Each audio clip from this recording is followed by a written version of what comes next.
전에도 한번 말씀을 드렸는데요. 제 아들은 햄버거를 무척이나 좋아합니다. 며칠에 한 번꼴로 햄버거를 사달라고 조르는데 제 아들에게 햄버거는 맥도날드 밖에는 없습니다.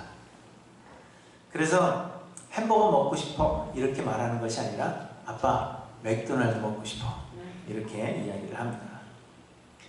하지만 저는 맥도날드 햄버거를 별로라고 생각하기 때문에 주로 다른 햄버거 집을 데리고 가려고 노력을 합니다. 그런데 여러분, 햄버거는 크고 유명한 프랜차이즈 식당들도 많이 있지만 정말 맛있는 햄버거는 아주 작고 허름한 집에서 만드는 수제 햄버거입니다. 그래서 그러한 곳을 데리고 가면 처음에는 그 햄버거 가게의 겉모습을 보고는 실망합니다. 그렇지만 일단 맛을 보면은 그 맛을 좋아하게 되는 것입니다. 그런데 여러분, 하나님의 역사하심도 이와 같습니다. 하나님은 온 우주 만물 모든 역사의 주관자이시며 모든 일을 계획하시고 또 반드시 그 계획하신 일을 이루시는 것입니다. 지난주에도 언급한 대로 잠언 19장 21절에 보시면 사람의 마음에는 많은 계획이 있어도 오직 여호와의 뜻만이 완전히 서리라 이렇게 말씀하고 있습니다. 우리는 많은 계획을 세우지만 궁극적으로 하나님께서 계획하신 그 일들이 이루어진다 하는 것입니다. 하지만 문제는 하나님의 역사하심이 많은 경우에 우리의 생각한 것과는 다르다는 것입니다. 하나님은 내 생각이 너희의 생각과 다르며 내 길은 너희의 길과 다름이니라 이렇게 말씀하시면서 이는 하늘이 땅보다 높은 같이 내 길은 너희의 길보다 높으며 내 생각은 너희의 생각보다 높음이라 이렇게 말씀하십니다. 하나님의 역사하심은 우리의 생각한 것과 다르기 때문에 마치 우리가 허름한 그 햄버거 가게를 보고 실망하는 것과 같이 많은 경우에 우리는 처음에는 실망하게 되는 것입니다. 그러나 우리를 사랑하시는 하나님은 항상 선을 이루십니다. 우리가 알거니와 하나님을 사랑하는 자, 곧 그의 뜻대로 부르심을 입은 자들에게는 모든 것이 합력하여 선을 이루느니라 하신 이 바울의 고백은 항상 참이 되는 것입니다. 또한 예수님은 너희가 악한 자라도 좋은 것으로 자식에게 줄 알거든 하물며 하늘에 계신 너희 아버지께서 구하는 자에게 좋은 것으로 주지 않겠느냐 이렇게 우리에게 말씀하십니다. 하나님은 독생자 예수 그리스도를 십자가에 못 박혀 죽게 하심으로 우리를 하나님의 자녀 삼으셨습니다. 우리는 예수 그리스도의 그 고귀한 피로 사신 바 하나님께 존귀한 자들이 되었습니다. 우리 스스로가 존귀한 자들은 아니지만 하나님께서 우리를 구원하시기 위해서 독생자 예수 그리스도의 그 고귀한 피를 흘려 우리를 사셨기 때문에 하나님은 우리를 존귀한 자로 여겨주시는 것입니다. 그렇기 때문에 하나님은 우리를 사랑하시며 끝까지 우리를 사랑하시며 하나님은 항상 우리에게 가장 좋은 것을 주시는 분이십니다. 예수 그리스도의 그 고귀한 피로 우리를 자녀 삼으셨기 때문입니다.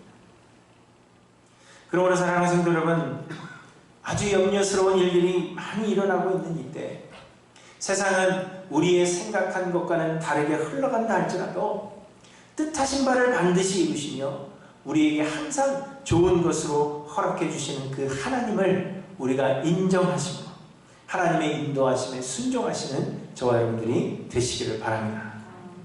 여러분, 모든 염려를 내려놓으시고 힘써서 하나님을 가까이 하시기 바랍니다. 우리의 욕심과 생각, 개인적인 목표 이러한 것들을 모두 다 내려놓고 하나님의 뜻 알기를 우리가 간구하며 하나님의 인도하심에 온전히 순종하시는 저와 여러분들 되시기를 주님의 이름으로 간절히 축원합니다.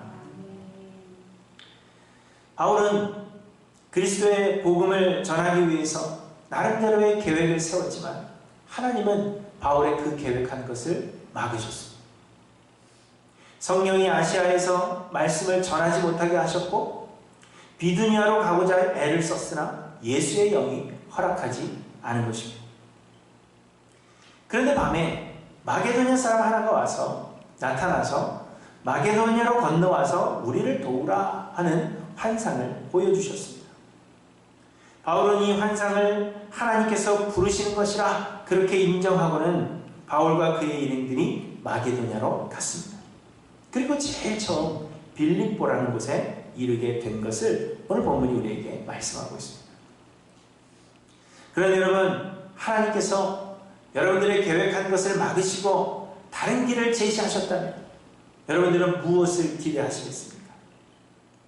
항상 좋은 것을 주시는 하나님이시라 하셨으니 내 계획을 막으시고 다른 길을 제시하셨다면 그곳에서, 그 다른 길에서 뭔가 큰 것을 기대할 것입니다. 바울의 경우는 말씀드린 대로 이방인들이 바울이 전하는 그 복음을 듣고 회개하고 주께로 돌아오는 그런 큰 부흥을 기대했을 것이 분명합니다. 12절에 보시면 거기서 빌립보에 이르니 이는 마게도냐 지방의 첫 성이요 또 로마의 식민지라 이렇게 말씀하고 있습니다. 마게도냐 지방의 첫 성이라 하는 것은 바울과 그의 일행들이 제일 처음 방문하는 것이 빌립보다 하는 그 의미가 아니라 마게도냐 지방에서 가장 유명하고 중요한 도시로 여겨지던 곳이 빌립보다 그러한 의미입니다. 다시 말하면 첫 성이라 그 의미는 마게도냐 지방에 으뜸되는 도시가 바로 빌립보다 그렇게 이야기하고 있는 것입니다. 또한 이 빌립보는 로마의 식민지라고 했습니다. 우리는 일제시대의 그 식민지 생각 때문에 식민지라 하면 나쁜 것으로 생각하시지만 여기서 말하는 식민지라는 것은 로마의 직접적인 통치를 받는 곳이라 하는 그러한 의미입니다.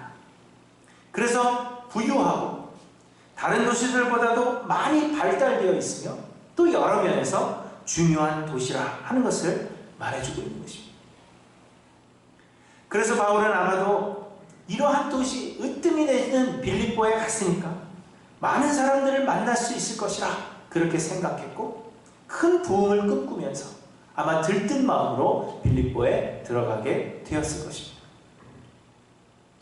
하지만 마게도냐 지방의 첫 성 빌립보에서의 사역은 우리가 기대하는 것에 미치지 못하는 실망스러운 것이었습니다. 지금까지의 바울의 전도의 전략은 새로운 마을을 가게 되면 그곳에 있는 유대인의 회당을 찾아가는 것이었습니다.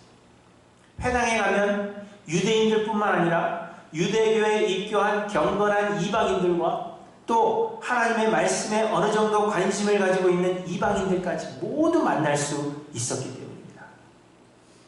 하지만 이 빌립보에서는 유대인의 회당조차도 없었던 것으로 그렇게 보여집니다. 그래서 바울은 빌립보에 이 마게도냐의 첫성, 으뜸이 되는 도시 빌립보에 수일을 유하는 동안 사람들을 만날 기회조차 얻지 못했던 것을 우리에게 말씀하고 있습니다. 12절 끝에 보시면 이 성에서 수일을 유하다가 이렇게 말씀하고 있습니다. 하나님께서 열어주신 새로운 길, 마게도냐 지방의 첫성 빌립보서의 사역은 이처럼 우리가 기대하는 것과는 완전히 달랐다는 것을 보여줍니다.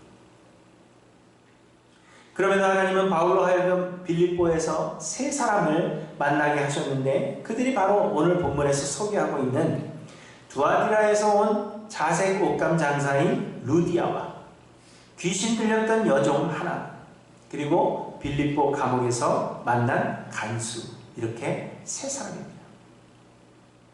물론 이보다는 더 많은 사람을 만났겠죠. 그렇지만 이 빌립보에서 만난 사람들 중에서 대표적인 사람들이 바로 이 세 사람이라 하는 것입니다. 그런데 여러분 이 만남을 보시면 이 만남 역시도 우리가 기대하는 만큼 큰 열매라 말하기에는 부족한 그러한 만남이었다는 것을 우리는 보게 되는 것입니다. 바울 일행이 빌립보에서 제일 처음 만난 사람은 두아디라에서 온 자색 옷감 장수 루디아입니다.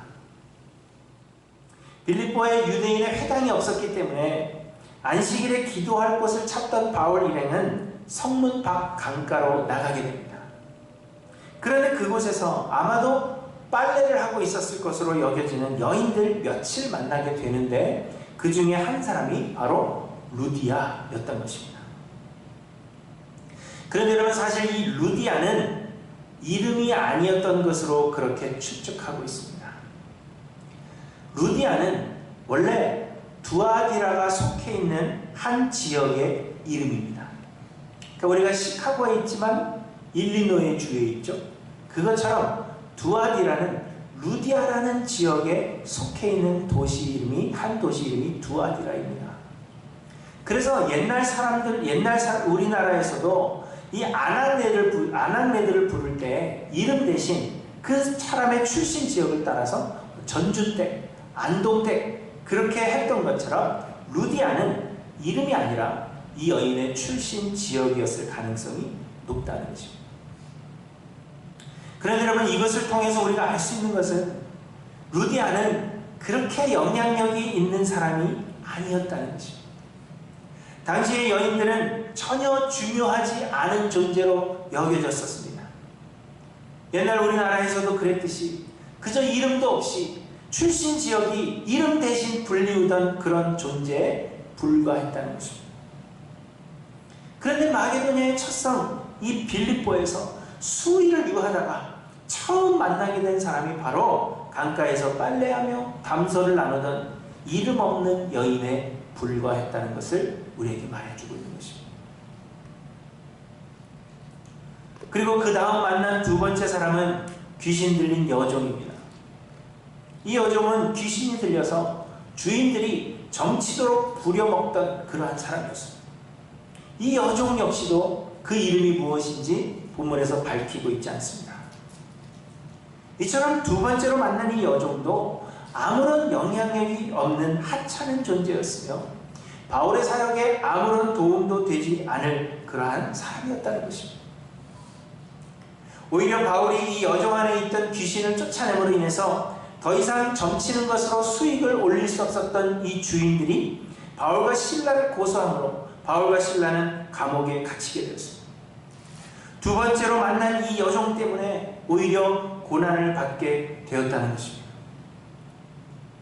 그리고 여러분, 세 번째로 만난 사람은 바울과 실라가 빌립보의 감옥에 갇혀 있을 때 이들을 지키던 간수였습니다.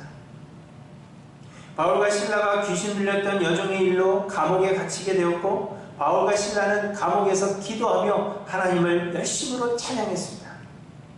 그런데 그때 갑자기 큰 지진이 나서 감옥의 문이 다 열리고 모든 사람의 매인 것이 다 벗어지게 되었다, 그렇게 말씀하고 있습니다. 간수는 자다가 깨어보니까 옥문이 열려있는 거예요.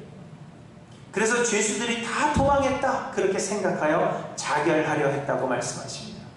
그때 바울과 실라는 급하게 이 간수를 불러 말렸고 이 간수는 예수를 믿고 온 가족이 세례를 받게 된 것입니다. 그런데 여러분, 이 간수의 이름이 뭐예요? 밝히고 있지 않습니다. 이 사람은 다른 사람들에게 영향을 미칠 수 있는 그런 어떤 높은 지위에 있던 사람이 아니라 그저 죄수를 지키는 한 간수에 불과했다는 것을 우리에게 말씀해주고 있는 것입니다. 이처럼 하나님은 바울의 계획을 막으시고 새로운 길을 인도하셨지만 빌립보에서는 사람들이 기대하는 그런 큰 부흥의 열매는 없었다는 것입니다. 빌립보에서 만난 사람들은 모두 이것이 나의 전도의 열매다, 마게도냐의 첫성 빌립보에서 내가 맺은 전도의 열매다, 그렇게 내세우기에는 부족해 보이는 사람들이었다는 것입니다. 하나님께서 나의 계획을 막으시고 마게도냐로 나의 계획을 틀으셨는데 그곳에서 하나님께서 이런 놀라운 일을 이루셨다, 그렇게 자랑할 만한 사람들이 되지 못한다는 것입니다. 이들은 모두 바울의 계획 속에는 없었던 그러한 사람들인지 모르는 것입니다. 그러나 여러분, 분명한 것은 이들이 바울의 계획에는 없었을지 몰라도 하나님의 계획 속에 이들이 있었다는 사실입니다. 그래서 하나님은 바울을 이들에게 보내신 것입니다. 루디아는 14절에 보시면 하나님을 섬기는 사람이라 그렇게 말씀하고 있습니다. 그런데 하나님을 섬기는 사람이었다 하는 것은 하나님을 온전히 섬기는 믿음의 사람이었다 하는 의미는 아닐 것입니다. 당시에 헬라인들은 철학적이었습니다. 그래서 이방인들은 새로운 학문에 많은 관심을 가지고 있었고, 유대교나 기독교 역시도 하나의 학문으로 이해해서 더 알기를 소원하는 그러한 사람들이 있었습니다. 또한 이방인들 사이에는 인간의 삶과 죽음, 그리고 영적인 것에 관심을 가지고, 그래서 영혼의 구원을 위해서 경건한 것을 추구하는 그러한 사람들도 많았습니다. 사도행전 17장 21절에 보시면 모든 아덴 사람과 거기서 나그네 된 외국인들이 가장 새로운 것을 말하고 듣는 것 이외에는 달리 시간을 쓰지 않음이더라, 이렇게 말씀하고 있습니다. 아덴에 있는 사람들, 그리고 외국에서 몰려든 그 아덴 지역에 있는 모든 사람들은 가장 새로운 것을 말하고 듣는 것 외에, 곧 어떤 학문을, 새로운 학문을 듣는 것, 새로운 철학을 듣는 것, 그것에 대해서 토론하는 것, 이것 하는 것 외에는 달리 시간을 쓰지 않았다, 그렇게 이야기하고 있는 것입니다. 그런데 이것이 대부분의 헬라인, 곧 이방인들의 삶이었다는 것입니다. 하나님을 진실되게 믿어서가 아니라 새로운 학문이나 철학에 대해서 말하고 듣는 것에 큰 관심을 가지는 사람들이 많았다는 것입니다. 사도행전 13장에서 바나바와 바울이 바보라는 섬에 이르렀는데 그곳에서 총독 서기오 바울을 만나게 됩니다. 그런데 성경을 보시면 서기오 바울은 지혜 있는 사람이라 바나바와 사울을 불러 하나님의 말씀을 듣고자 하더라, 이렇게 말씀하고 있습니다. 여기서 지혜 있는 사람이다 하는 것은 새로운 학문에 관심을 가지고 있는 사람이다 하는 의미입니다. 그래서 바울과 바나바를 불러서 하나님의 말씀을 듣기를 원했습니다. 사도행전 10장의 고넬료 역시도 경건하여 온 집안과 더불어 하나님을 경외하였다, 그렇게 말씀하고 있습니다. 이들 모두가 진실한 믿음의 사람이었다라기보다는 그저 막연하게 경건함을 추구하는 사람들이었다는 것입니다. 그리고 이들과 마찬가지로 루디아 역시 막연하게 하나님을 섬기고 막연하게 경건을 추구하는 그러한 사람이었던 것으로 그렇게 보는 것이 타당한 것입니다. 하지만 여러분, 어쨌든 그 마음은 하나님께서 주신 것입니다. 루디아가 비록 하나님을 진심으로 섬겼다는 그러한 의미는 아니지만, 그럼에도 불구하고 하나님께서 루디아에게 경건을 향한 마음을 주셨다는 것입니다. 그래서 루디아는 신실한 믿음의 사람은 아니었을지라도 하나님을 아는 것에 대한 갈급함이 그녀의 심령에 있었다는 것입니다.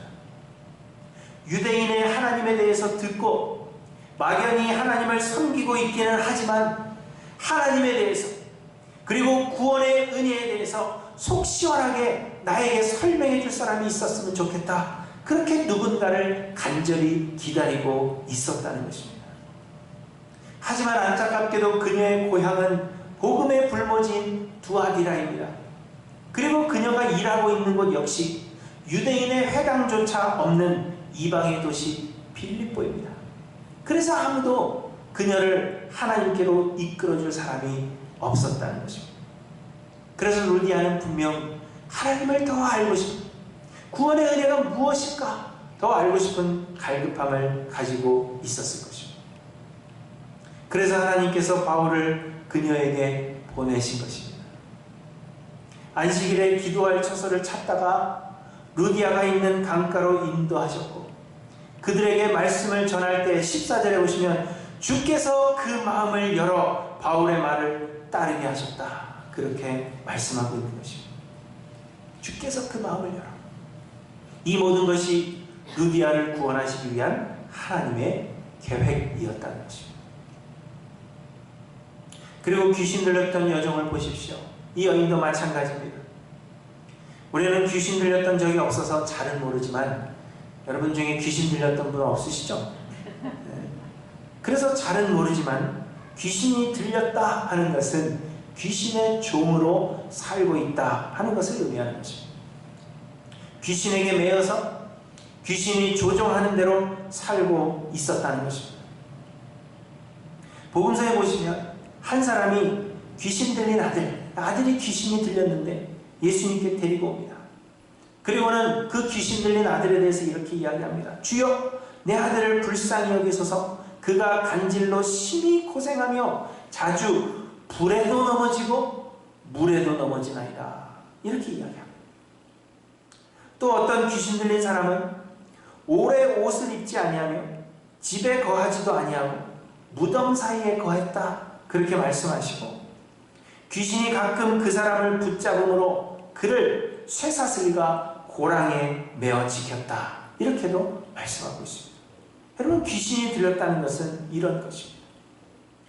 내 마음대로 내가 나 자신을 통제하지 못하고 귀신이 통제하는 대로 어떤 때는 불에도 넘어지기도 하고 어떤 때는 물에도 넘어지기도 하고 또 사람들이 제어할 수가 없어서 쇠고랑에 차서 그를 제어할 수밖에 없는 그러한 사람이 바로 귀신 들린 사람입니다. 자신의 삶을 살지 못하고 귀신에게 매여서 귀신의 종으로 사는 힘든 삶을 이 여종이 살고 있었다는 것입니다. 그리고 더 심각한 것은 이 여종은 주인들이 그녀를 데려다가 점치는 일을 하게 했다는 것입니다. 귀신에게도 매여 있었을 뿐만 아니라 주인들에게도 매여서 자유함이 없는 그러한 삶을 힘들게 살아가던 사람이었다는 것입니다. 여러분이 만약 그 여종이라면 어떠했겠습니까? 이 여종도 아마 자신을 이 굴레에서 구원하여 줄 누군가를 애타게 기다리고 있었을 것이 분명하다는 것입니다. 사람들은 이 여종을 그냥 귀신 들려서 이 여종을 점치는데 이용해 먹고 있습니다.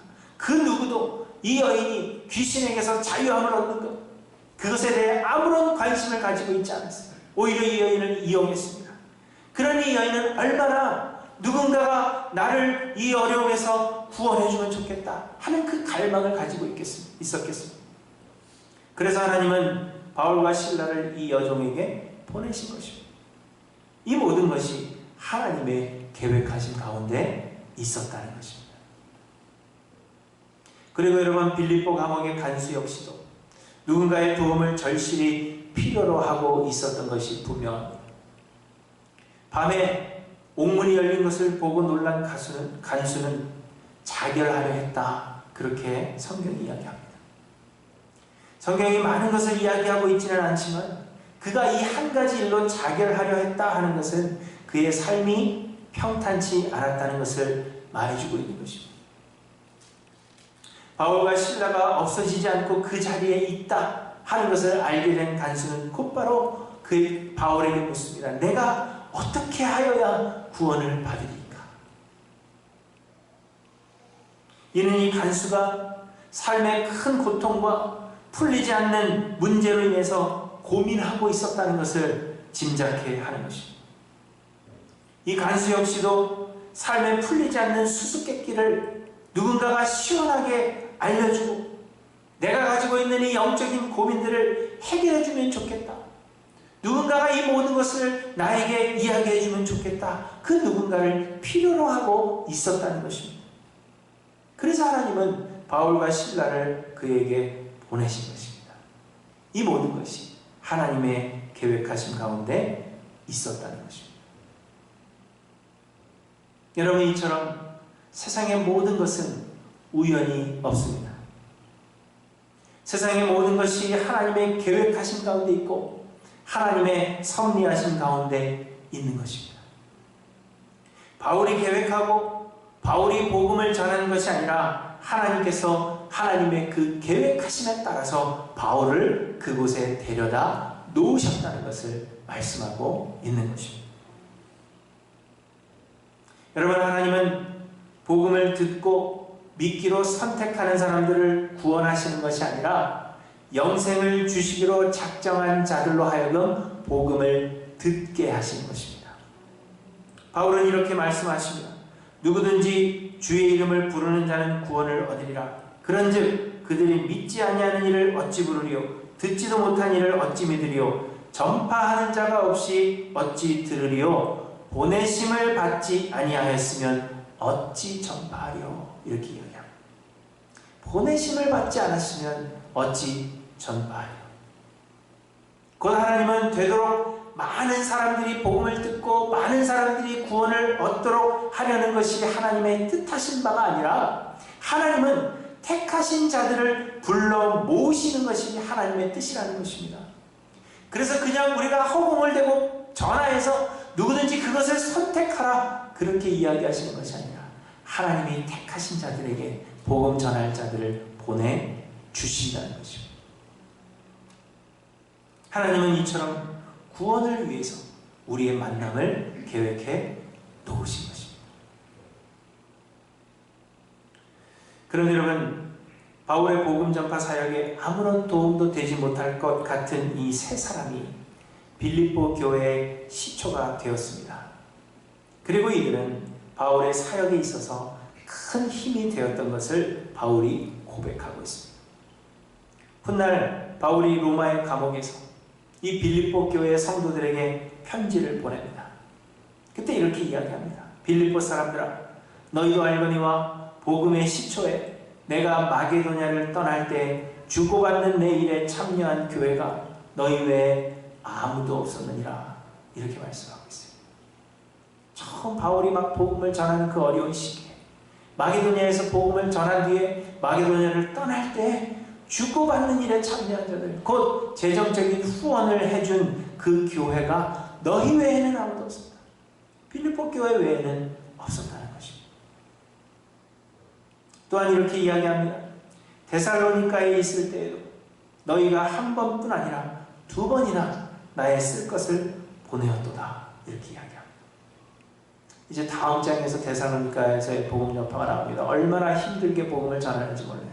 가장 핍박이 심했던 곳이 데살로니가다. 그렇게 이야기할 수 있습니다. 그런데 그때 도와준 교회가 빌립보 교회밖에 없는데 한 번이 아니라 두 번이나 쓸 것을 보내줬다. 이렇게 이야기하는 겁니다. 그리고 또다시 바울이 감옥에 있을 때 내가 주 안에서 크게 기뻐함은 너희가 나를 생각하던 것이 이제 다시 싹이 남이니 이렇게 이야기합니다. 이게 무슨 이야기예요? 바울이 또 로마의 감옥에 갇혀있는 이때에 바울을 도우려고 생각했다는 것을 이야기하고 있는 것입니다. 빌립보 교회가 또다시 바울을 도울 것을 생각했다는 것입니다. 곧 빌립보 교회는 바울을 만난 그 순간부터 바울이 그의 사역을 마치는 그날까지 기도와 함께 재정적 후원을 아끼지 않았던 유일한 교회였다 하는 것을 성경이 이야기해주고 있는 것입니다. 여러분, 복음 사역을 감당하는 일이 얼마나 힘들고 어려운 일인지 모릅니다. 그런데 가장 힘들게 만드는 것은, 이 복음 전하는 것을 가장 힘들게 만드는 것은 나만 홀로라는 생각, 곧 외로움입니다. 지금도 많은 사역자들이 사역을 포기하는 사역자들이 많이 나오는데 사역을 포기하는 가장 큰 이유는 외로움이다. 그렇게 이야기하고 있는 것입니다. 이는 나를 알아주지 않기 때문이 아니에요. 내가 한 일에 대해서 칭찬이 없기 때문이 아닙니다. 그것이 아니라 나를 이해하지 못하기 때문에, 나를 믿어주고 끝까지 함께 해주는 사람이 없기 때문에 힘든 것입니다. 생각이 좀 다르다고 하면 그래도 믿어주고 따라와주면 좋겠는데 많은 사람들이 배척하고 그냥 떠나버립니다. 그 외로움 때문에 사역을 감당하기 힘들다는 것. 그런데 빌립보에서 만난 이 하찮아 보였던 그 세 사람으로 시작된 빌립보 교회는 바울의 사역에 끝까지 함께한 유일한 교회였다. 그렇게 이야기하고 있는 것입니다. 바울이 그 힘든 사역을 다 감당할 수 있었던 이유, 물론 하나님께서 그에게 감당할 힘을 주셨지만 그럼에도 불구하고 그 힘든 사역을 중간에 포기하지 아니하고 끝까지 감당할 수 있었던 이유 중에 하나는 빌립보에서 만난 이 하찮은 세 사람, 그들이 있었기 때문이라는 것을 성경이 말씀해주고 있는 것입니다. 그리고 여러분, 한 가지 제 시선을 끈 것은 바울이 빌립보에서 만난 이 루디아가 두아디라 사람이었다 하는 것입니다. 두아디라는 자색 옷감으로 유명한 곳이었습니다. 그런데 이 자색 옷감을 만드는 재료가 나는 곳은 빌립보였습니다. 그래서 자색 옷감 장수인 루디아는 두아디라와 빌립보를 오가면서 장사를 했던 것으로 그렇게 보여지는 것입니다. 그런데 여러분, 이 두아디라는 어디에 있는지 아십니까? 바울이 2차 전도여행을 시작하면서 처음 계획했던 아시아에 이 두아디라가 있는 것입니다. 하나님은 아시아로 가려던 바울의 계획을 막으셨지만 또 하나님은 다른 방법으로 아시아의 복음을 전하셨을 것으로 그렇게 여겨지는 것입니다. 여러분, 이처럼 하나님의 생각은 우리의 생각과 다르지만 하나님은 항상 선을 이루시는 분이십니다. 아시는 분은 아시겠지만 저는 하일랜드 교회에 부임하기 전에 원래 캐나다로 가려고 했습니다. 제가 가려고 했던 그 캐나다에 있는 교회는 여담이지만 자체 성전을 가지고 있었는데요. 좌석이 무려 2,000석이나 되는 큰 교회였습니다. 물론 성도는 한 10분의 1밖에 되지 않았지만 하여튼 다녔으면 엄청나게 큰 교회였어요. 그래서 거기 가려고 했죠. 그런데 하나님께서 그 길을 막으시고 저를 하일랜드로 오게 하셨습니다. 하일랜드 교회로 오는 그 모든 과정, 또 와서의 모든 일들, 이런 걸 생각해보면 분명 하나님께서 저를 하일랜드 교회로 부르셨다는 것을 확신합니다. 그래서 저는 그 과정 속에서 하나님이 나를 하일랜드 교회로 부르시는구나, 나를 지금까지 하일랜드로 가게 하시려고 훈련시키셨구나, 그렇게 확신했고, 그래서 하나님의 크신 역사를 기대했습니다. 이제 제가 왔으니까 이 지역사회에 신선한 바람을 불러일으켜서 젊은 사람들이 막 교회로 몰려들고 교회가 막 유명해지고 그리고 큰 부흥이 일어날 것으로 기대했지만 5년이 지난 지금도 아무런 일도 일어나고 있지 않죠. 그러나 여러분, 저는 실망하지 않습니다. 왜냐하면 하나님께서 우리로 한 교회 안에서 만나게 하신 데에는 하나님의 뜻하신 바가 있고 하나님은 지금도 그 일을 분명히 이루고 계신다고 확신하고 있기 때문입니다. 세상에 놀랄만한 그런 큰 부흥은 일어나지 않고 있지만 하나님께서 택하신 영혼들을 위해서 하나님께서 우리의 만남을 계획하셨고 하나님은 분명 보이지는 않아도 그 누군가의 영혼 안에서 역사하고 계시는 것을 제가 확신하고 있기 때문입니다. 그래서 단 한 사람이라도 말씀을 듣고 회개에 이르며 삶의 변화가 일어나고 구원의 확신을 가지게 된다면 그것으로 족한 것입니다. 그리고 저는 분명히 그러한 역사가 여러분의 심령 가운데 누군지는 모르겠습니다. 그러나 분명히 여러분의 심령 가운데 몇 사람이 될지는 모르지만 분명히 일어나고 있다고 확신하는 것입니다.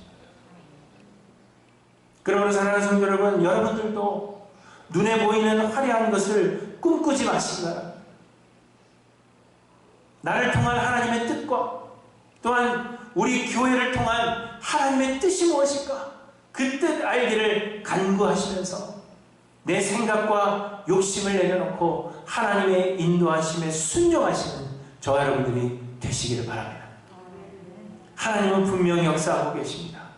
하나님은 계획이 있으시고 그래서 우리를 이 교회로 불러 모으셨으며 하나님은 지금도 역사하고 계십니다. 여러분, 우리의 만남은 우연이 아닙니다. 그렇다고 우리의 만남이 어떤 노래의 가사처럼 우리의 바램 이런 것도 아닙니다. 우리의 만남은 모두 하나님의 완전하신 계획 가운데 있으며 하나님의 생각은 우리의 생각과 다를지라도 하나님은 반드시 선을 이루고 계십니다.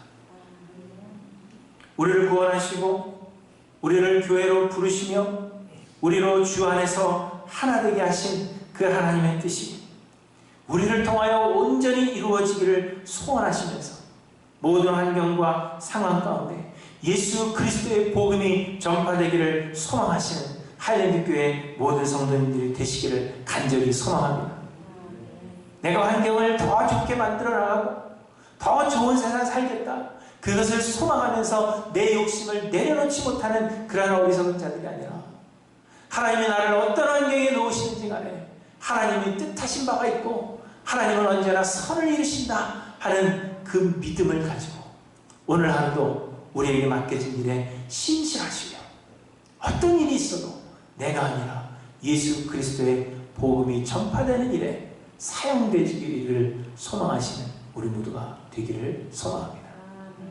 그래서 우리가 훗날 돌아볼 때, 그리고 예수 그리스도를 만나는 그 순간에 모든 것이 하나님의 은혜였고 하나님은 언제나 선을 이루고 계셨습니다 고백할 수 있는 저와 여러분들이 되시기를 주님의 이름으로 간절히 축원합니다. 기도하십니다.